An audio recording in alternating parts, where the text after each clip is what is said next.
OMORI is a game that I wish I could go back to re-experience all over again. It is one of those games that has literally made me go through every single emotion ever. It's quite ironic, actually. There's no other video game that has made me come so close to just straight up crying. I started playing it because one of my friends kept recommending it to me, and I just want to say I'm thankful that I've decided to pick up this amazing passion project. It is one of the biggest emotional journeys I've ever gone through in any form of media, and no matter what you do, by the end of it you'll come out a changed person. I practically guarantee that. In this world, nothing is quite what it seems, and occasionally something weird happens. Okay, that's a lot. I'll be honest with you. Before I start, I want to warn you that this game is tagged as a psychological horror game because it dives deep into some really sensitive topics like the ones on screen. Viewer discretion is advised. What truly makes this an experience you'll never forget, a once-in-a-lifetime game if you will, is, well, the story, which is why I also want to give a bit of a spoiler warning before I start talking about it. If you don't want spoilers for the greatest redeeming quality of this game, its narrative, then I suggest clicking off, playing OMORI, then coming back to this video. Alright, you done? Okay, good. Subscribe for more, too. OMORI tells a complex narrative using a simple format. It purposely limits itself by having the pixel art style and even the 4:3 aspect ratio because that's how computers looked like back in the good old days. In OMORI, you play as, well, OMORI that goes on trips in a cute and colorful world with his friends. However, his home, the white space, is a black and white void, just like him, which is a complete contrast to the rest of the world that is full of bright colors, also called headspace. It's already a pretty great depiction of anxiety. The person here who is affected, OMORI, is shown as being a completely monochrome boy in a world full of color, and it perfectly portrays the way a person with anxiety could feel like an outsider, like they don't belong in perfectly normal social environments. And besides that, it's all fun and games. The game does a great job at introducing you to all the characters as if you're already familiar with them. It doesn't just straight up tell you, hey, these are your friends, but instead makes you, the player, put the pieces together just based on their behavior with you. It's just really good at introducing new mechanics and characters in a very smooth way that just works. Speaking of mechanics, this game is a turn-based RPG. It isn't anything too special though. Easy fights are just this.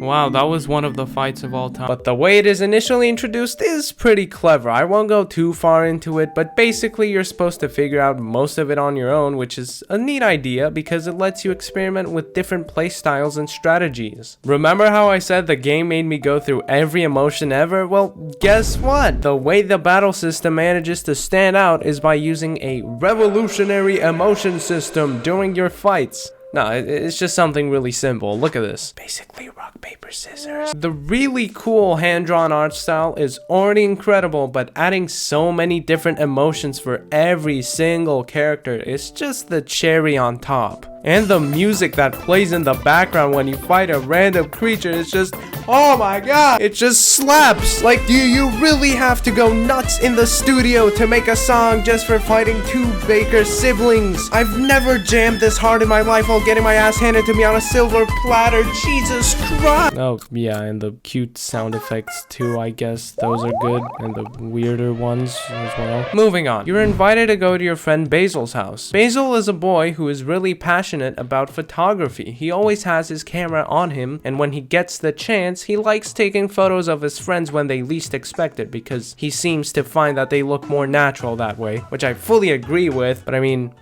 you gotta get consent first too, you know. Anyway, Marie, your older sister, can be found chilling on her picnic blanket in many places. I don't know how she's everywhere all at once, but I ain't complaining because she offers refreshments to the entire group. And you can save the game in her picnic baskets. Oh, hold on a moment.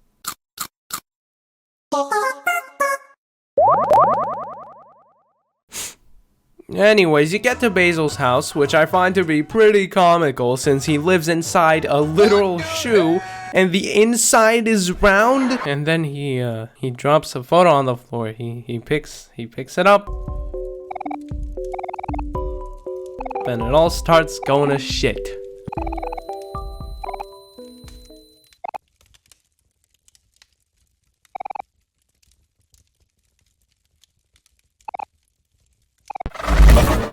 Uh-oh. It is at this point the game slowly starts revealing its true colors. This isn't about the story of Omori and his friends, it's about something darker, more sinister, and Omori and his friends are just a facade for it. And that's why I love it. It does such a good job at building the story in a way that isn't just great but extremely smart and cohesive too. There's so much foreshadowing, and looking back at it after a full playthrough just shows how all the pieces of the story were already there for you, hidden in plain sight.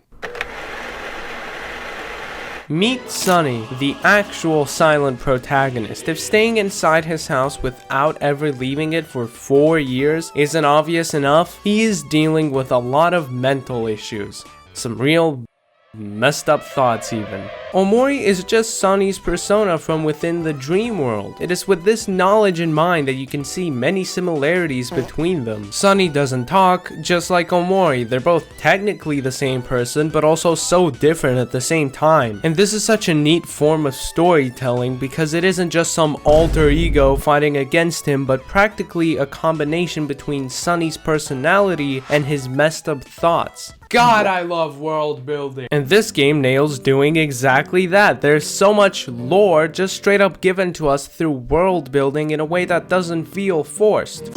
For example, when you go to your friend Aubrey's house in the real world, it looks run down and really messy, especially inside. But no one tells you directly that Aubrey's family is poor, or just not a good one. This is all told through the environments built around you. It's such a shocking moment when you unmask the truth because Sunny literally tried to hide the truth from himself by being locked up in his house for 4 years. And so discovering it as a player almost feels like Sunny as a character also discovered it with you. It's weirdly immersive. I cannot stress this enough. Video games are such a good form of media to express yourself. You can stay over there and binge watch all the 5 seasons of Breaking Bad in 2 weeks or read a book, but in video games, you're the one experiencing everything. It's like you're watching a movie or reading a book, but you get to experience it all and participate in the action through the main character's eyes usually. That's why Omori hits so hard when it comes to emotions. It has made me empathize with fictional characters because I went through all of it. When you're put in the middle of the action, everything